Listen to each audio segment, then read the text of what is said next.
The problem with making a casual game is that games by nature need to have a goal, something that you need to work towards. And this and casual typically don't go together because you need to put energy and effort into it.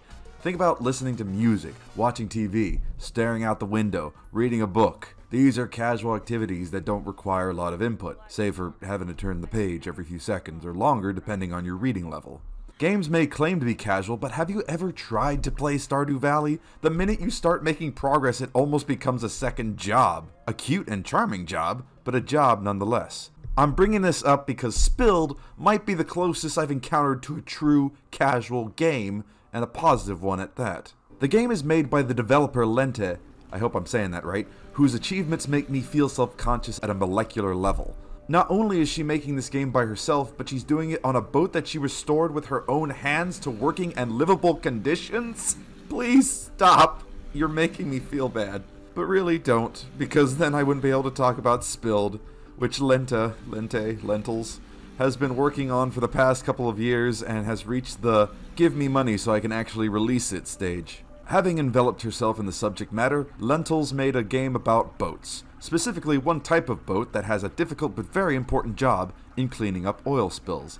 If you want to recreate the level of challenge yourself, pour some oil in a glass of water and try to get it out with a fork. Thankfully, Lentils has shown us mercy by giving us a boat that even at its lowest levels can do the job as effectively as we wish it could be done in reality. The boat is deployed in a secluded marine ecosystem that is suffering from oil spills. It's up to you to suck it up with your boat, deposit it at the oil depository, and bring life back to the water.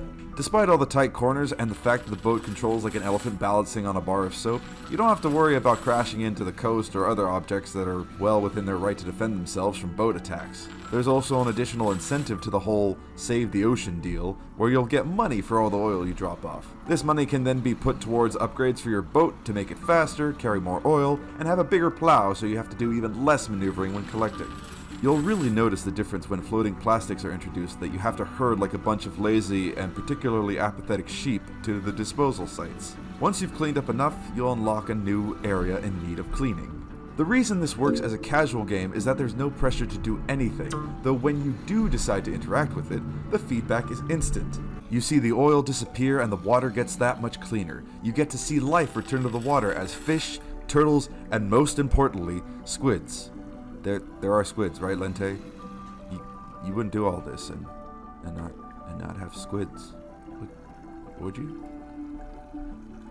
The water brightens as you're greeted with vibrant colors that liven up the somewhat voxel style of the game. This is another point in its favor as a casual game, as the animation and graphics are easy on the eyes almost literally. You can relax your eyes while playing and still end up doing a good job, being able to make out all the objects through your self-imposed blurriness. Buying upgrades is fast, and you can feel their effects instantly as you start motoring around all the little nooks and crannies in the area. As a little bonus, you can save a variety of marine animals from their oily prisons to feed a little bit of that completionist hunger that all of us have. Even though the demo shows only a few areas, I am excited at the prospect of exploring much larger bodies of water, but not in an intrusive or niggling way. When a new episode of a podcast comes out, I don't have to listen to it immediately, but I feel content knowing that I have more waiting for me.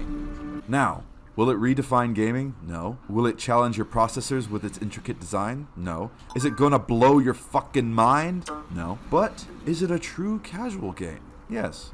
Will you feel good while playing it? I believe so.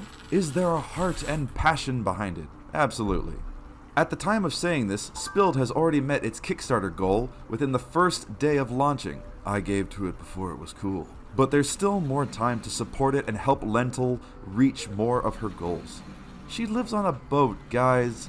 She needs money for life jackets and iceberg insurance. Spilled. What are you waiting for? Lente, Lenta, Lenti.